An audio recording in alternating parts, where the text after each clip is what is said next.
कांग्रेस सांसद और senior leader Shashi Tharoor ने ऐसा मुद्दा छेड़ा है जिससे घमासान मच गया है। अपने लेख से शशि थरूर ने एक बड़ा राजनीतिक विवाद खड़ा कर दिया है। कांग्रेस सांसद ने वंशवादी राजनीति को भारतीय लोकतंत्र के लिए खतरा बताया। उन्होंने तर्क दिया कि भारत को योग्यता आधारित नेतृत्व की ओर बढ़ना चाहिए।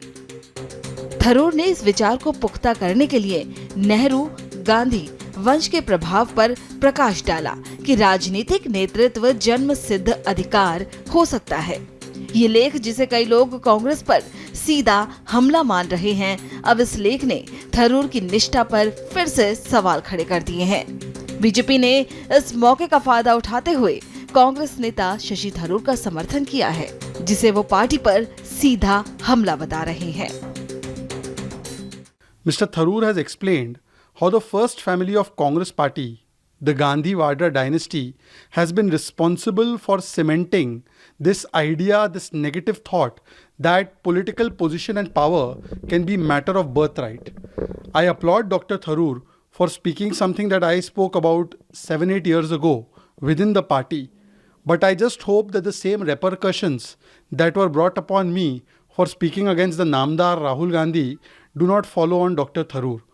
Already Dr. Tharoor has been sidelined for showing a mirror to the foremost Nepo kid of India, Rahul Gandhi, on Operation Sindoor.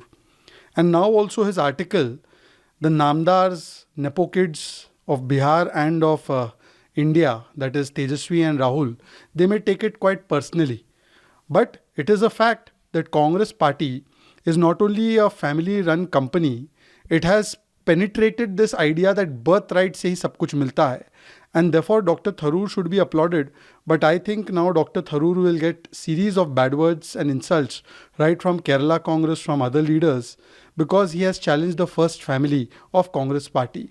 I think that I'll just pray that Dr. Tharoor doesn't suffer the consequences I suffered. Shashi Tharoor ने ठाकरे और यादव परिवारों सहित India block के सहयोगियों पर भी निशाना साधा। थरूर ने राजनीति में नए लोगों की तुलना में राजनीतिक वंशवाद के वित्तीय लाभ और अधिकार पर प्रकाश डाला।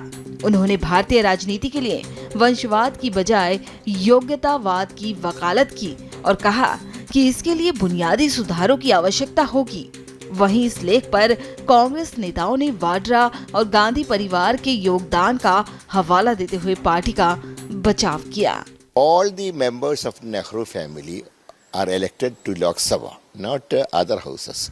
So only because of the people's mandate, they become leaders. So Nehru family is a family who tribute to the Indian politics and for the Indian development, and they give their life also.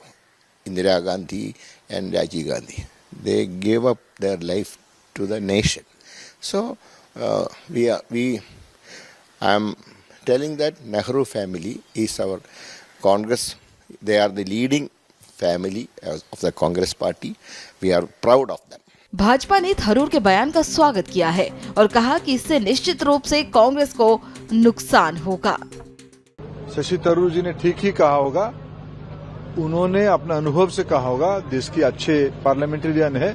Congress party को और उनकी जो सहयोगी दल यहाँ जैसे Rajad type के लोगों को ये तो चुभेगा ही, क्योंकि उनकी राजनीति एक परिवार से ही सीमित है। ये सामंतवादी लोग एक परिवार के बाहर सोच ही नहीं सकते हैं। शशि थरूर जी के इस बयान को मैं स्वागत करता हूँ।